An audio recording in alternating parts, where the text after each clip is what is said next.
Hola, nos da mucho gusto que nos acompañes hoy. Esperamos que puedas sentirte amado y aceptado en medio nuestro. No somos un edificio, somos una gran familia. No somos perfectos, somos discípulos deseosos de amar, crecer y servir. Deseosos de amar a Dios y a nuestro prójimo. Crecer en una relación con Dios y nuestros hermanos. Y servir a nuestra comunidad, compartiendo con otros lo que Dios nos ha dado. Es nuestra visión vivir para que todos a nuestro alrededor puedan experimentar el poder de Dios, su bondad, su gracia, su fidelidad, su eterno amor y sobre todo su gran poder para restaurar. Creemos que sin importar lo que haya ocurrido en tu vida, Dios todavía tiene un plan contigo. Por eso nos alegramos de que estés aquí con nosotros, pues estamos confiados de que hoy será una nueva oportunidad para experimentar el poder de Dios. Bienvenido a tu nueva familia.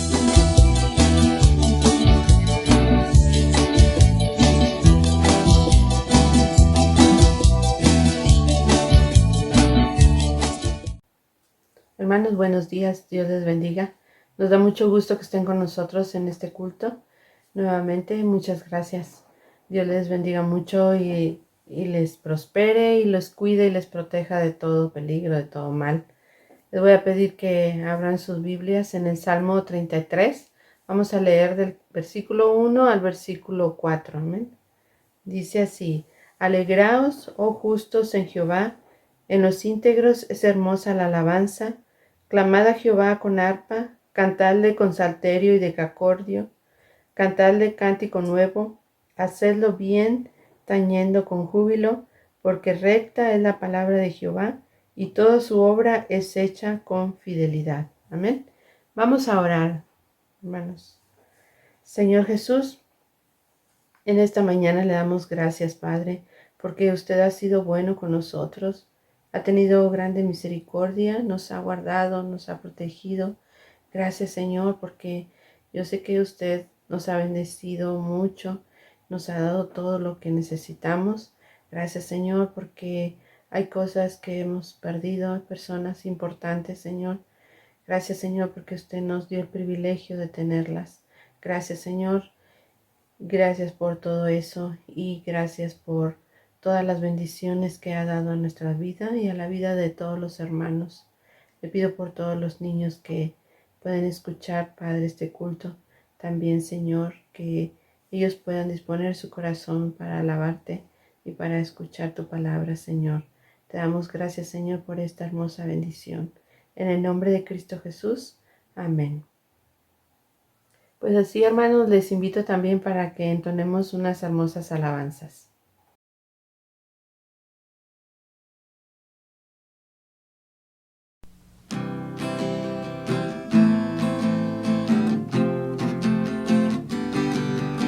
Alabad, servidores del Señor, alabad el nombre del Señor.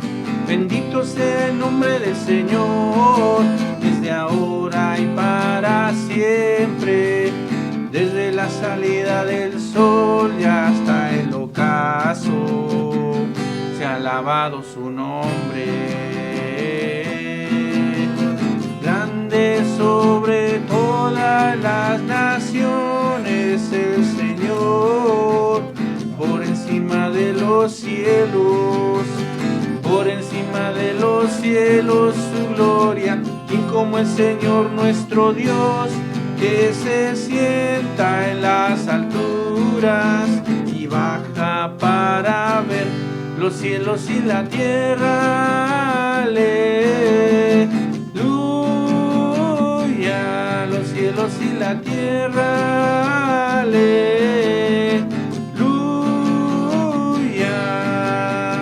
Él levanta del polvo al desvalido, del estiércol hace subir al pobre, para sentarlo con los príncipes de su pueblo. Él asienta la estéril como madre de hijos jubilosa.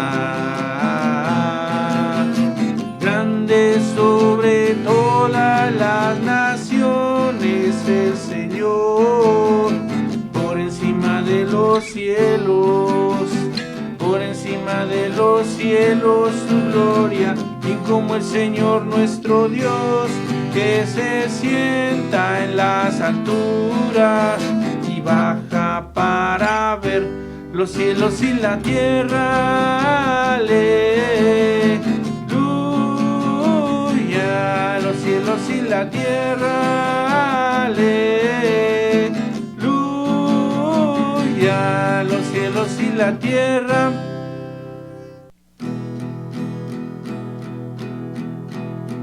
Tú eres, Señor,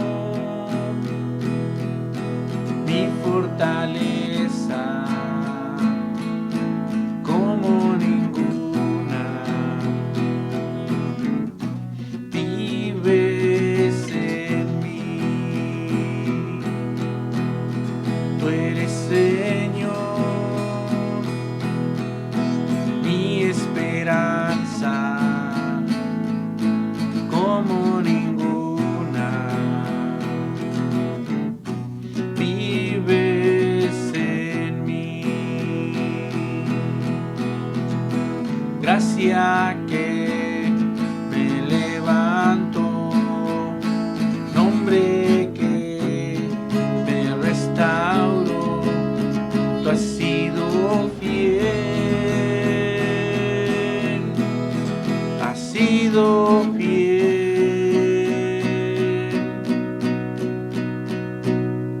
Perfecto amor,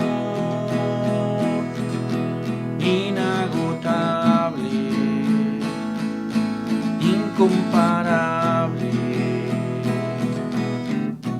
Vives en mí. Gracia que me levanto, nombre que me restauro. Has sido fiel, has sido fiel.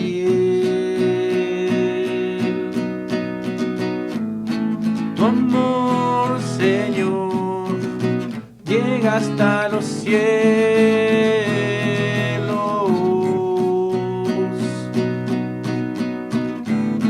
Tu fidelidad nunca fallará.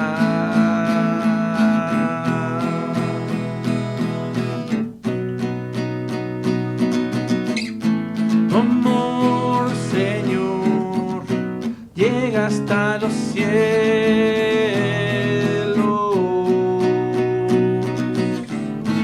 Tu fidelidad nunca fallará.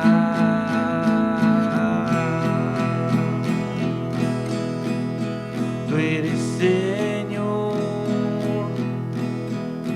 mi fortaleza, como ninguna. Vives en mí.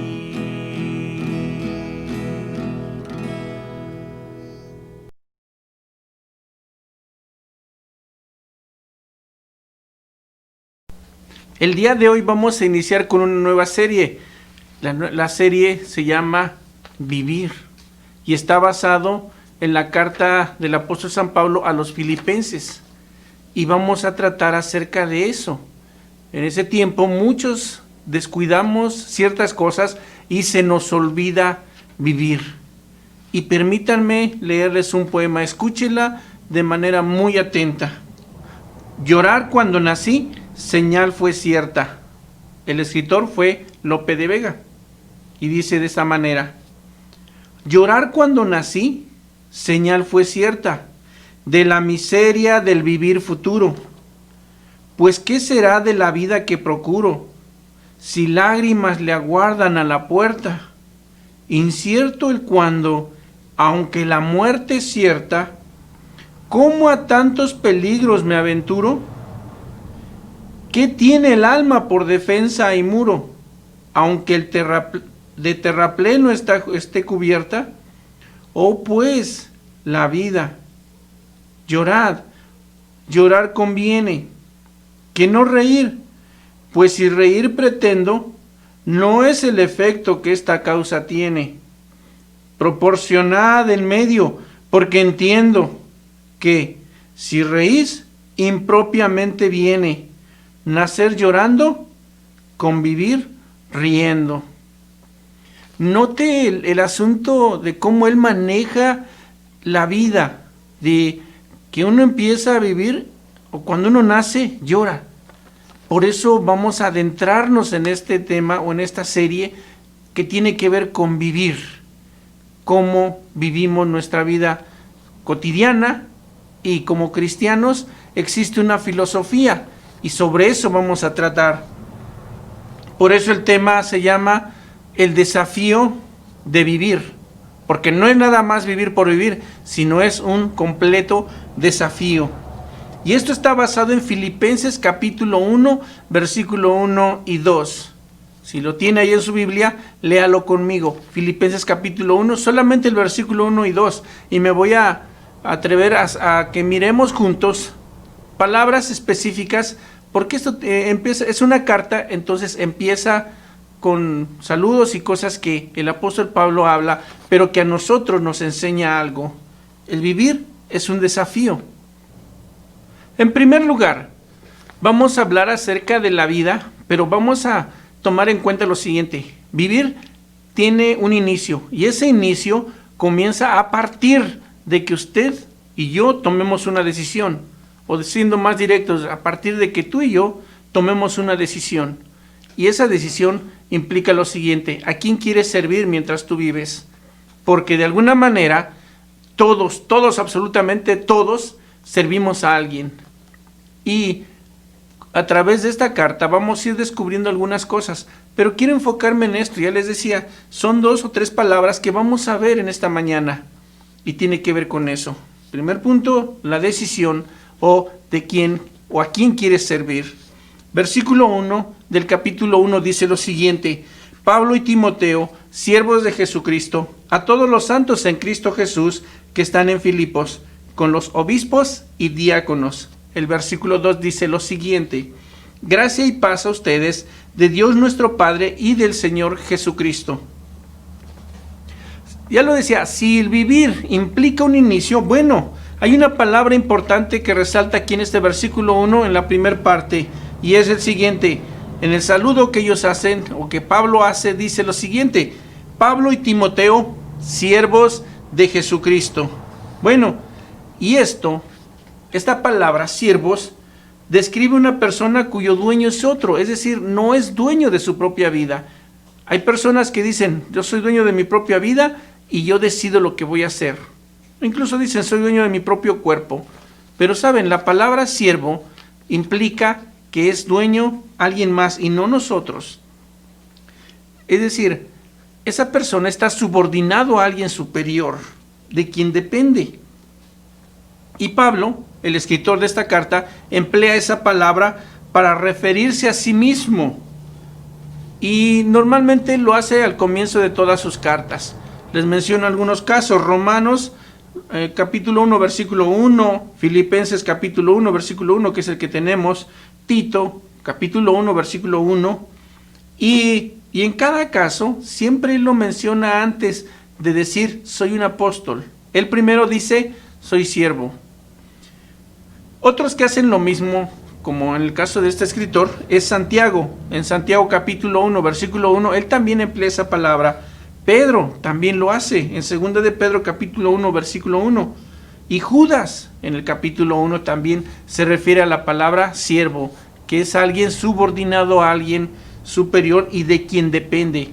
Y el significado viene siendo el mismo. Ahora, ojo con esto, porque muchos se han autotitulado siervos e incluso nos referimos a personas diciendo el gran siervo de Dios. Tengan cuidado también con eso, porque ¿a qué se refiere? Miren, cuando ellos utilizan esta palabra siervo, en el Nuevo Testamento se refiere a la relación del creyente con Jesucristo, su relación del creyente con Jesucristo. Y eso describe 3 cosas. Número 1, describe su servicio voluntario, es decir, no es a fuerza. Describe también que está decidido, es decir, dice Yo decido ser servidor, ser siervo de Jesucristo. Y número 3, una persona consagrada totalmente, es decir, se rinde por completo a Jesucristo. De esa manera se emplea. Es decir, si alguien dice soy siervo de Jesucristo, es porque está implicando estas 3 cosas. Voluntario, que no estás obligado a hacerlo, sino lo haces por voluntad propia. Número 2, porque estás decidido. Y número 3, te consagras completamente a Él. Y no con esto quiero decir que sea alguien que vaya por la calle y diciendo soy siervo de Jesucristo. No, en lo absoluto. Y esto se refiere a la actitud de un esclavo en el Antiguo Testamento, que rechazaba la oportunidad de ser libre. Cada cierto tiempo, esas personas que tenían esclavos tenían la oportunidad de liberarlos, de decirles, ¿sabes qué? Ya cumpliste un tiempo conmigo, entonces eres libre. Pero si ese esclavo decía, yo ya no me quiero ir de aquí, se lo decía expresamente a su amo. Le decía, ¿sabes qué? Aprecio mucho a mi amo, mi familia está aquí, yo no me quiero ir ya más de aquí, quiero seguir sirviendo a mi patrón o a mi amo. Vea lo que dice en Éxodo capítulo 21, versículos 5 y 6. Y si el siervo dijere, yo amo a mi señor, a mi mujer y a mis hijos, no saldré libre. Entonces su amo lo llevará ante los jueces y le hará estar junto a la puerta o al poste. Y su amo le horadará la oreja con lesna y será su siervo para siempre. ¿Se dan cuenta de lo que implica? Eso es lo que implica. No quiero salir ya de aquí, yo quiero ser siervo por el resto de mis días, por el resto de mi vida. Ahora, en Romanos capítulo 7, versículo 6 nos dice lo siguiente: pero ahora la ley ya no puede controlarlos. Es como si estuviéramos muertos. Somos libres y podemos servir a Dios de manera distinta. Ya no lo hacemos como antes, cuando obedecíamos la antigua ley, sino que ahora obedecemos al Espíritu Santo. Es decir, antes estábamos esclavizados a otro tipo de ley, pero ahora no es así. Ahora, más adelante dice lo siguiente, eso en 1 Corintios capítulo 7, 22. Porque si alguien es esclavo y cree en el Señor Jesús, Él le dará la libertad. Del mismo modo, el que era libre se convierte en esclavo del Señor. ¿Eras esclavo del pecado? Bueno, eres libre de eso, ahora te conviertes en esclavo de Dios, en esclavo de Jesucristo. Insisto, eso es por voluntad propia. ¿A quién quieres servir? Si tú estás esclavizado al pecado, bueno, puedes ser libre de eso y servir a Jesucristo por amor. Ahora, bajo esta perspectiva de estos 2 pasajes que hemos visto, incluso el del Antiguo Testamento, nos damos cuenta de que ser siervos de Jesucristo es mucho más conveniente que no serlo. Porque de alguna manera es mucho mejor servir o ser siervos de Jesucristo. Ahora, otra cosa importante también es considerarnos siervos de Jesucristo. No considerarse siervos de la iglesia, porque muchos tienen esa idea, muchos tienen ese pensamiento, ser siervo o esclavo de la iglesia, ser siervo de la iglesia, no, mucho menos de cualquier persona o institución. Es que yo sirvo a esta persona, o es que yo sirvo a mi iglesia, sirvo a mi denominación, no, o sirvo al pastor, o sirvo a los hermanos.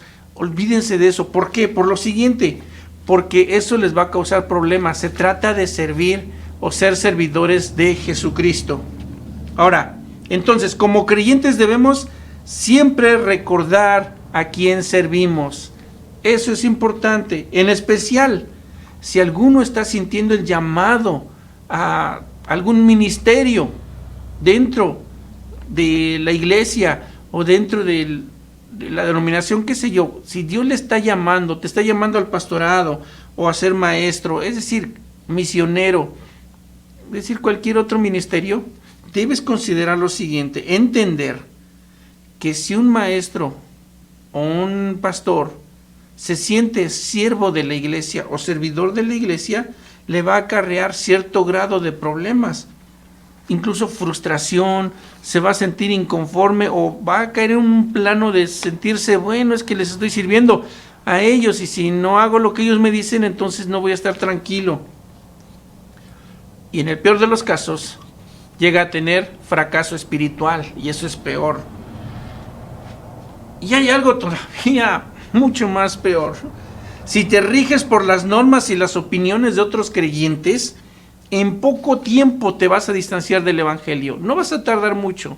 Si nada más estás pensando o te riges en el pensar qué es lo que dice el hermano, qué es lo que dicen los hermanos acerca de lo que yo hago, en poco tiempo te vas a apartar de la palabra de Dios, te vas a apartar del Evangelio y vas a caer en algún tipo de conformismo. Muy grave este asunto. Entonces, decidir a quién servir en esta vida es muy importante. ¿Por qué? Porque de eso depende nuestro vivir. ¿Se acuerdan? Si nuestro tema es vivir, ¿cómo empiezo a vivir? En realidad, ¿cómo quiero vivir? ¿Siendo esclavo del pecado? ¿Haciendo aquello que no quiero hacer? Porque me trae consecuencias, me trae tristezas, amarguras, frustraciones, muchas cosas. ¿O servir por amor a Jesucristo? Servirle por amor. De hecho, le podría decir algo y te podría decir algo. Puedes decidir arrodillarte ante Jesucristo ahora por voluntad propia o hacerlo después, pero ya después no lo vas a hacer por voluntad propia, porque dice la Escritura que más tarde, mucho más tarde, en su segunda venida, todos se van a arrodillar ante Él, absolutamente todos. Así que ahora tienes la oportunidad de arrodillarte, tienes la oportunidad de decidir por tu cuenta. Puedes decidir, no lo quiero hacer, pero más adelante tenlo por seguro que lo vas a hacer. Son muchas las ventajas que obtenemos al decidir ser servidores de Jesucristo. ¿Por qué? Porque Él nunca nos va a desilusionar. Nunca lo va a hacer. Amarle, obedecerle a Él, a su palabra, siempre te va a librar de malas decisiones. Y por consiguiente, obviamente, de consecuencias graves. ¿Por qué? Porque te conviertes en servidor de Él. Y eso es una gran ventaja. En segundo lugar, el desafío de vivir también implica aceptación. O en otras palabras, ser santos en Cristo. Esa aceptación es tan importante en tu vida que de verdad lo requieres para poder vivir a plenitud, vivir esta vida que Dios te ha dado. Dice el versículo 1 en la segunda parte, a todos los santos en Cristo Jesús. Recuerden que estamos todavía en ese saludo que el apóstol Pablo hizo. Leímos primero, Pablo y Timoteo, siervos de Jesucristo, a todos los santos en Cristo Jesús, que están en Filipos con los obispos y diáconos. Aquí menciona lo siguiente, los santos en Cristo Jesús. Pero quiero que definamos santidad. Le voy a leer una definición de santidad. En la Biblia, la santidad puede verse de diferentes formas. Miren, en ocasiones el pueblo de Dios es llamado o considerado santo, solamente porque Dios lo ha escogido. Es decir, el pueblo santo de Dios, así se menciona también en la palabra. Ahora, si Dios guía a sus fieles y hace de ellos un pueblo, ellos comparten entonces el ser de Dios, su santidad. Eso implica algo. En ese sentido, miren, la santidad significa o sugiere también un cambio de dirección o de orientación. Es decir, si yo iba hacia este lado, la santidad me implica a mí que yo ya no sigo haciendo eso, sino me dirijo hacia otro rumbo. Consiste también en dejarse conducir junto con otros por Dios y en adentrarse con Él por un camino nuevo e incluso un camino desconocido. En otras palabras, es algo extremo. ¿Por qué? Porque decido cambiar, empieza con eso, decido ser servidor de Jesucristo, ser siervo de Él. Entonces viene lo siguiente, que es la aceptación por parte de Dios y yo entender que ahora soy santo en Jesucristo, soy santo en lo que Él hizo. Y comienzo a vivir la vida de manera diferente. Si era por este rumbo, ahora cambio por completo y agarro un nuevo rumbo. En la Biblia, en Levítico capítulo 19, hay algo interesante. Da una serie de cosas por hacer, algo práctico, como si la santidad fuera algo a realizar en y a través de nuestra vida. No es algo que nos deje estáticos sin hacer nada, sino es algo práctico.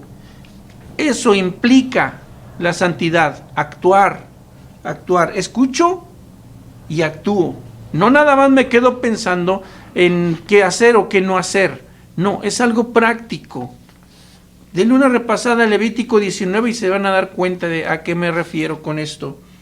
Es aprender a permitir que la palabra de Dios impregne en todos los aspectos de nuestra vida para de esa manera poder practicarlo, poder hacer lo que Dios manda. ¿Y qué es hacer lo que Dios manda? Bueno, se trata de dejar que la presencia de Dios, su santidad, la santidad de Dios, brille en lo cotidiano de nuestra vida, en lo que nosotros hagamos.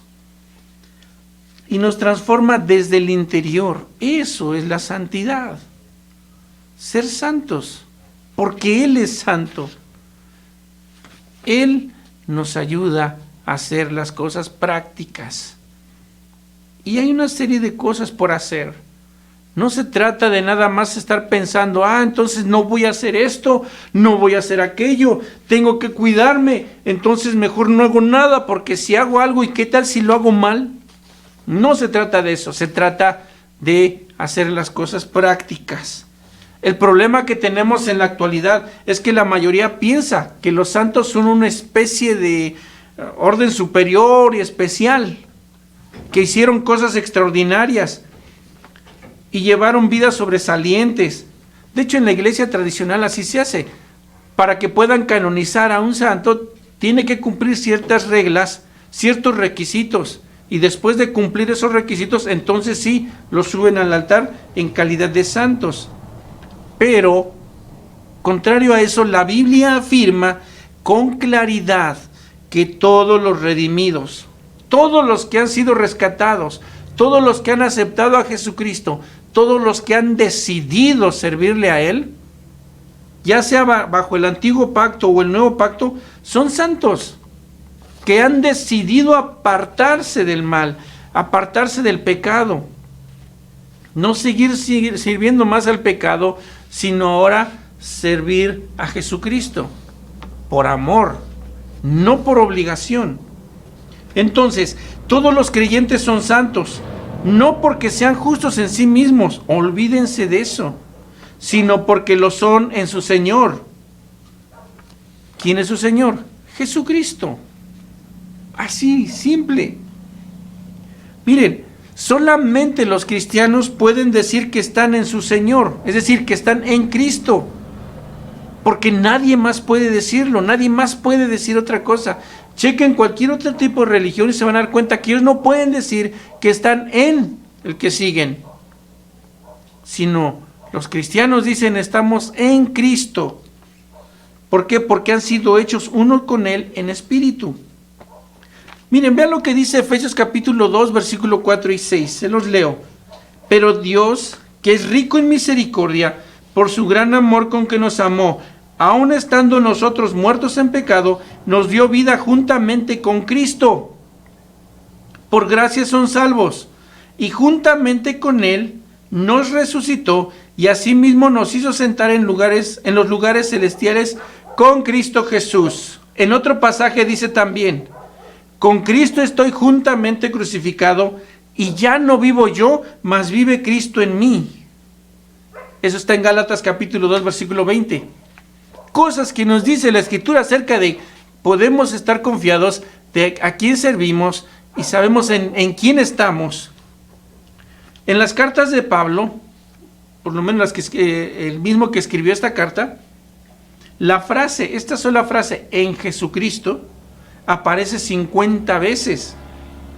Y la palabra o la frase en Cristo aparece 29 veces. Y la frase en el Señor aparece 45 veces. Entonces, estar en Cristo y ser así aceptados por Dios es para usted y para todo creyente la suprema fuente de gozo. Saber que está en Cristo y que ha sido aceptado por Dios. Eso es lo supremo, lo más grande.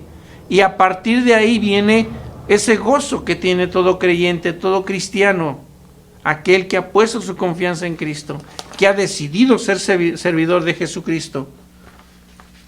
El saber que es una persona aceptada por Dios. Ser aceptado por Dios, falta que usted lo acepte.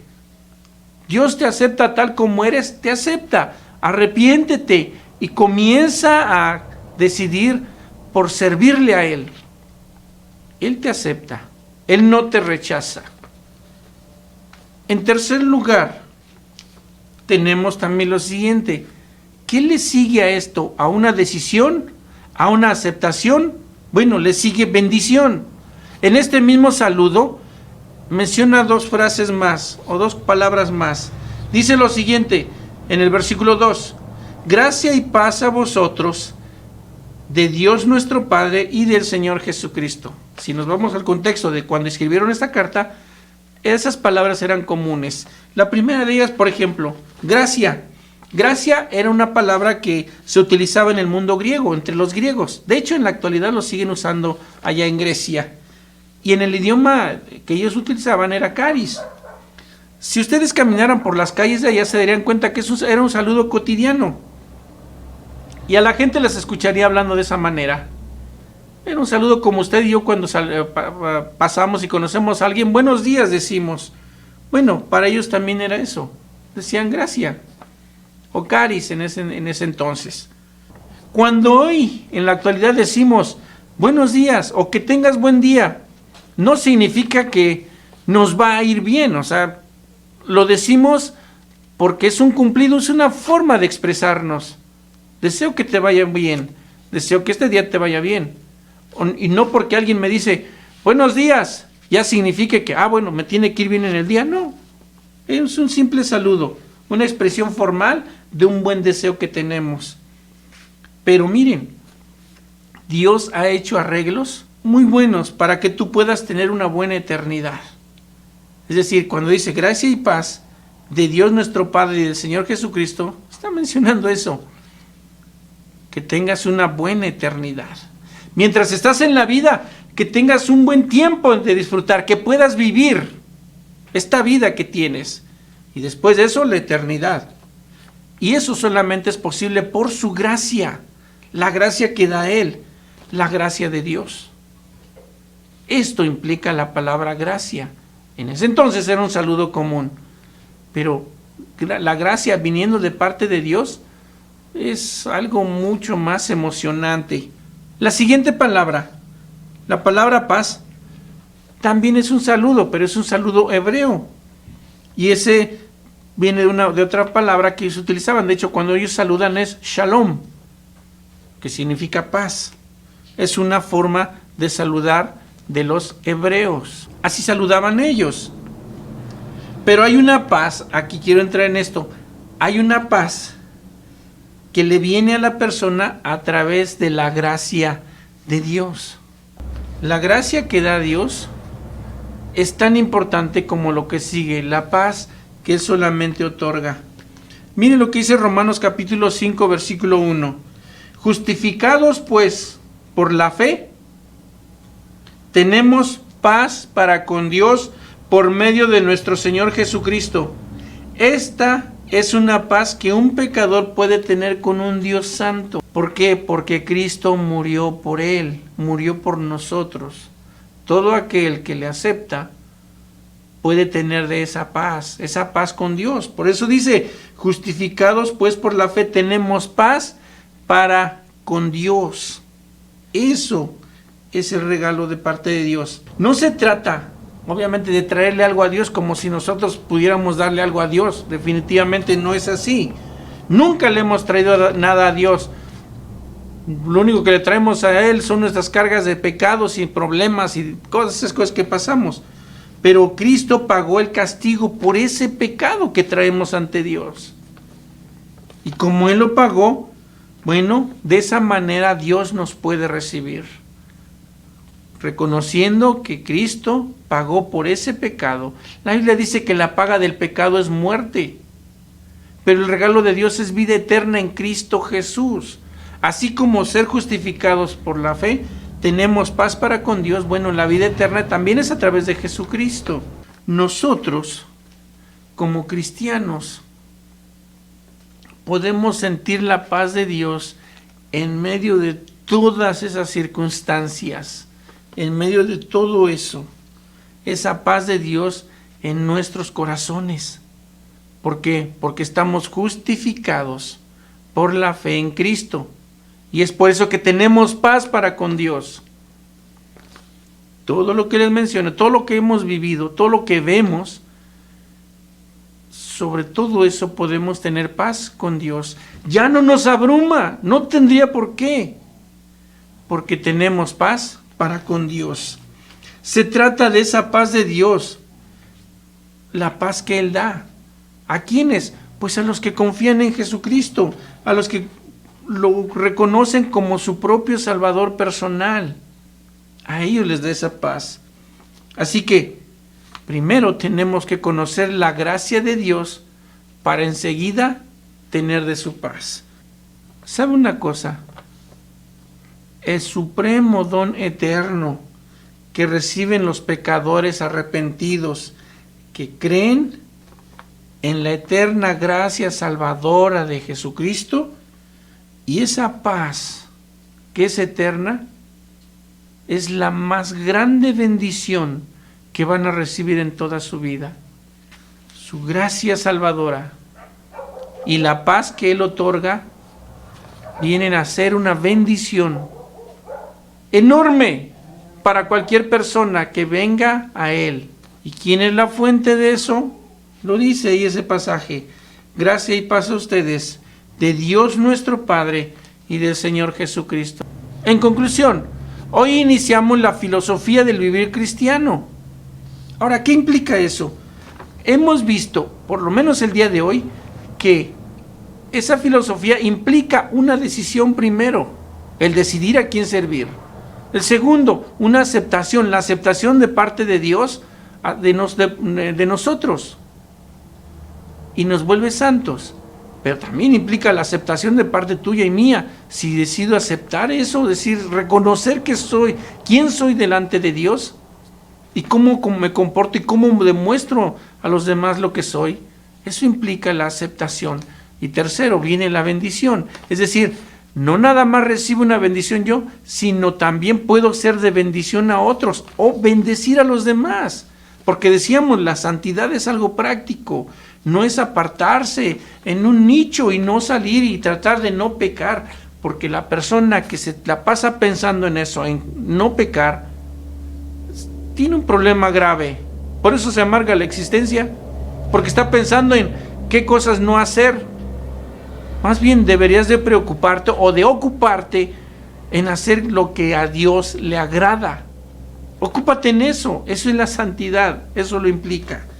Te digo una cosa. ¿Quieres realmente vivir? Bueno, este es el desafío. Si ya eres creyente, reafirma tu fe, reafírmala y atrévete a ser su discípulo. Si eres de los que no están convencidos, bueno, no pierdas más tiempo. No pierdas más tiempo, ya te lo dije.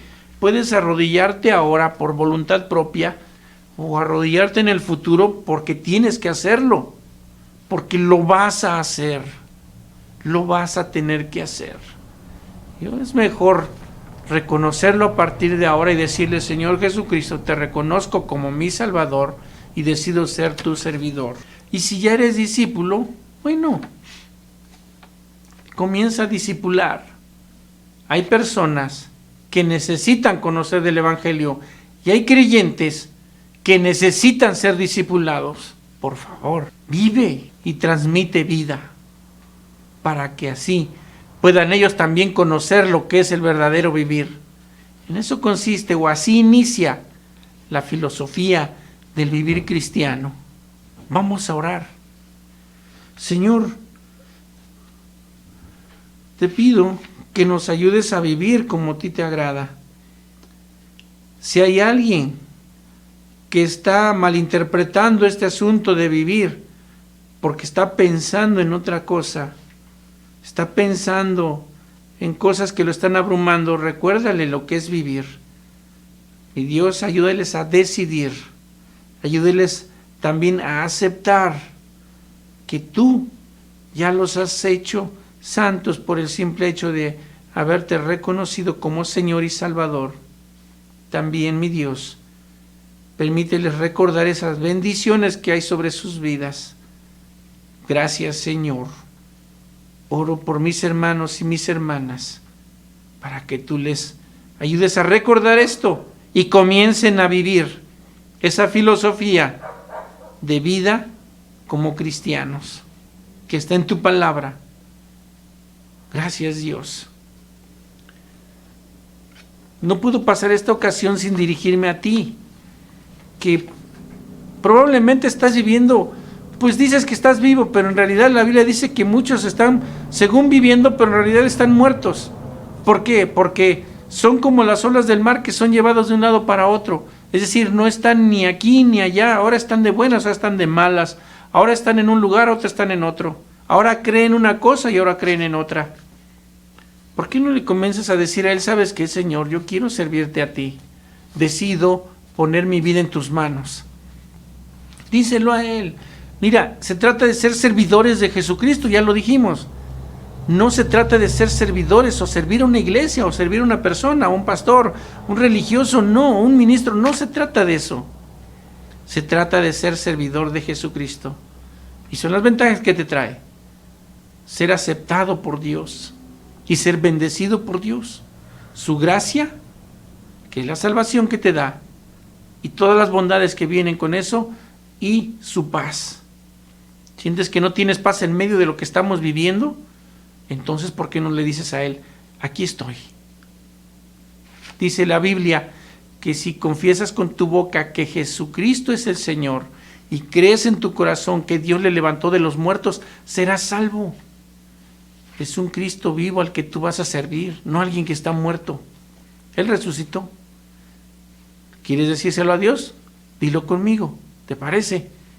Señor Jesús, aquí estoy. Te entrego mi vida y lo que soy. Te pido que me perdones. Yo me arrepiento de lo malo que he hecho y te pido que me ayudes. Por amor de tu nombre, ayúdame a vivir como a ti te agrada. Decido ser servidor tuyo. Decido servirte a ti. Y gracias por la salvación que me das a través de Jesucristo. Gracias, Dios. Gracias, Señor. Y mi Dios sigue bendiciendo y cuidando a mis hermanos, a mis hermanas, a los muchachos, a los adolescentes, los jóvenes, los niños. Guárdales, mi Dios, dales sabiduría durante ese tiempo que están tomando sus clases en línea. Dales inteligencia y permite que puedan desarrollar sus materias, sus tareas de una manera extraordinaria.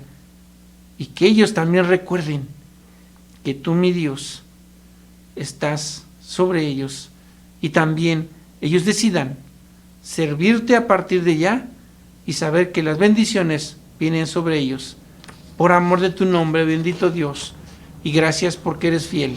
En Cristo Jesús. Amén. Amén.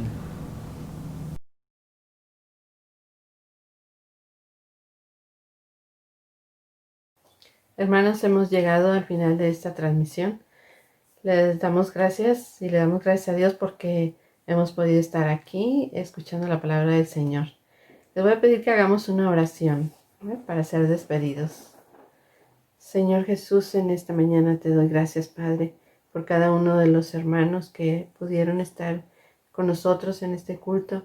Gracias, Señor, por todos aquellos que lo van a ver. Padre, toca sus corazones a través de un canto, a través de tu palabra. Te lo pido, Señor, que abra su entendimiento, quites esa venda de sus ojos, Padre, para que puedan ver tu palabra, para que pueda resplandecer el Evangelio en sus vidas, Señor. Te lo suplico, Señor, para que sean nuevas personas. Te lo pido con todo mi corazón, Señor. Dejamos todo en sus manos. En el nombre de Cristo Jesús. Amén. Y pues, de igual manera, hermanos, les pedimos que nos acompañen el próximo domingo. Dios les bendiga.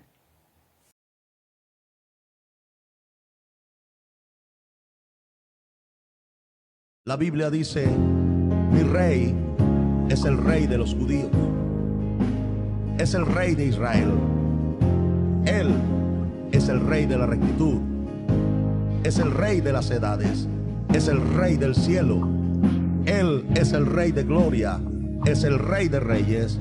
Él es el Señor de señores. Ese es mi rey. Y me pregunto si tú lo conoces. Mi rey es un rey soberano. Ninguna medida de cantidad puede definir los límites de su amor. Él es perdurablemente fuerte. Él es completamente sincero. Él es eternamente firme. Él es inmortalmente bondadoso. Él es imperialmente poderoso. Él es imparcialmente misericordioso. Tú lo conoces. Él es el más grande fenómeno que jamás ha cruzado el horizonte de este mundo. Él es el Hijo de Dios. Él es el Salvador de los pecadores. Él es la pieza esencial de la civilización. Él es incomparable. Él no tiene precedentes. Él es la idea más exquisita de la literatura. Él es la personalidad más alta en la filosofía. Él es la doctrina fundamental de la verdadera teología. Es el único calificado para ser el Salvador. Me pregunto, ¿tú lo conoces? Él da fuerzas al débil. Él se solidariza y Él salva. Él fortalece y sostiene. Él guarda y Él guía. Él sana al enfermo. Él limpia a los leprosos. Él perdona a los pecadores. Él libera a los deudores. Él liberta al cautivo. Él defiende a los débiles. Él bendice al joven y Él sirve al infortunado. Él recompensa a los ancianos. Él recompensa al diligente. Él embellece a los mansos. Me pregunto, ¿tú lo conoces? Él es la llave del conocimiento. Él es la fuente de la sabiduría. Él es la puerta para la liberación. Es el camino de la paz. Es la vía a la rectitud. Él es la autopista a la santidad. Él es la entrada de la gloria. Pregunto, ¿tú lo conoces? Su vida es inigualable. Su bondad no tiene límites. Su misericordia es eterna. Su amor nunca cambia. Su palabra es permanente.